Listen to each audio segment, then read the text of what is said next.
Assalamualaikum warahmatullahi wabarakatuh. Perkenalkan, nama saya Zara Kolbi. Nah, pada video kali ini saya akan membahas mengenai salah satu kerajaan Islam yang ada di Indonesia. Islam yang ada di Indonesia ini sangatlah banyak ya teman-teman. Dimulai dari kerajaan Samudra Pasai, kemudian juga ada kerajaan Aceh, kerajaan Banten, kerajaan Cirebon, kerajaan Demak, dan lain-lainnya. Nah, sebelum kita melanjutkan materinya, mari kita berdoa bersama-sama. Berdoa, mulai.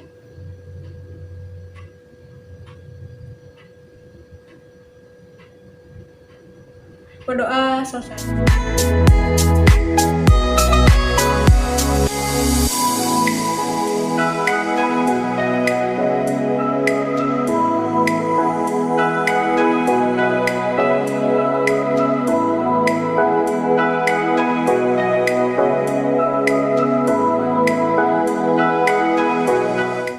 Selanjutnya kita mengenal raja-raja yang memimpin kerajaan Demak.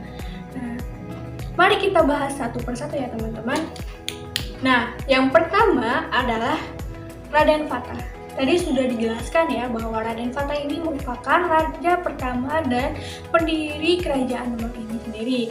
Nah, kemudian Raden Fatah juga memiliki nama asli yaitu Pangeran Jimpung.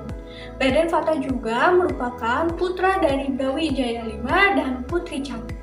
Jadi, Raden Fatah ini masih memiliki hubungan dengan kerajaan Majapahit. Nah, kemudian Raden Fatah juga memerintah kerajaan Demak dari tahun 1500 sampai tahun 1518 Masehi. Nah, kemudian Raden Fatah pun meninggal pada tahun 1518 Masehi.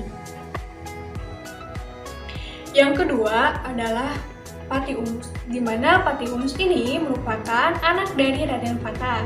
Kemudian pada masa pemerintahannya, Pati Unus memiliki gelar yakni Pangeran Sebelang-lor. Kenapa Pati Unus mendapatkan gelar Pangeran Sebelang-lor? Ya, karena atas keberaniannya untuk melawan bangsa Portugis di Selat Malaka. Dan tidak lama dari pertempuran tersebut, beliau pun meninggal dunia.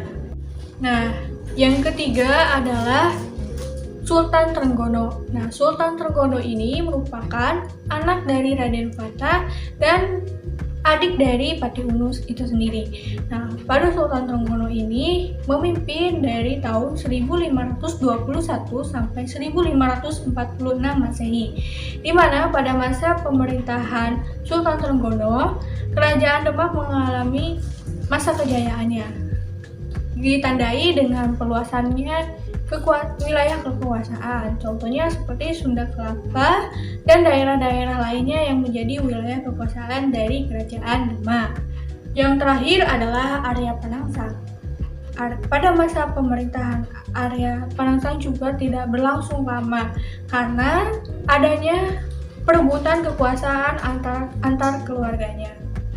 Nah, setelah kita belajar mengenai raja-raja yang ada di kerajaan Demak, mari kita bahas terkait peninggalan-peninggalan apa saja yang ditinggalkan oleh kerajaan Demak. Yang pertama adalah Masjid Agung Demak. Nah, Masjid Agung Demak ini didirikan pada tahun 1497 Masehi, dibangun oleh Raden Fatah dan dibantu oleh Wali Songo. Yang kedua adalah Lawang Beledek. Lawang Beledek ini merupakan pintu dari Masjid Agung Demak itu sendiri. Yang ketiga adalah Soko Guru atau Soko Tatal. Nah, Soko Guru ini merupakan tiang penyangga dari Masjid Agung Demak. Nah, kemudian tiang ini terbuat dari kayu dan berjumlah 4 buah. Nah, kemudian tiang tersebut bermakna sebagai keharmonisan. Nah, yang terakhir adalah makam Sunan Kalijaga, di mana seperti yang kita tahu bahwa Sunan Kalijaga ini merupakan anggota dari Wali Songo. Nah, kemudian Sunan Kalijaga Kalijaga juga berperan penting dalam penyebaran agama Islam di Pulau Jawa, khususnya adalah Jawa Tengah. Pada video ini kita belajar mengenai salah satu kerajaan bercorak Islam, yaitu adalah Kerajaan Demak. Nah, yang pertama, Kerajaan Demak ini merupakan kerajaan Islam yang pertama di Pulau Jawa. Kemudian yang kedua, pendiri dari Kerajaan Demak ini adalah Raden Fatah. Kemudian yang ketiga ada pada masa pemerintahan Sultan Trenggalek ini, Kerajaan Demak mengalami kejayaan. Kemudian runtuhnya Kerajaan Demak disebabkan oleh perebutan kekuasaan antar keluarganya. Yang selanjutnya yaitu ada beberapa peninggalan yang ditinggalkan oleh Kerajaan Demak. Salah satunya adalah Masjid Agung Demak.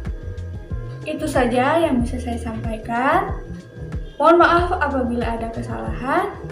Semoga bermanfaat bagi teman-teman semua dan semoga bertambah juga ilmu pengetahuan teman-teman. Terima kasih. Saya pamit undur diri. Wassalamualaikum warahmatullahi wabarakatuh.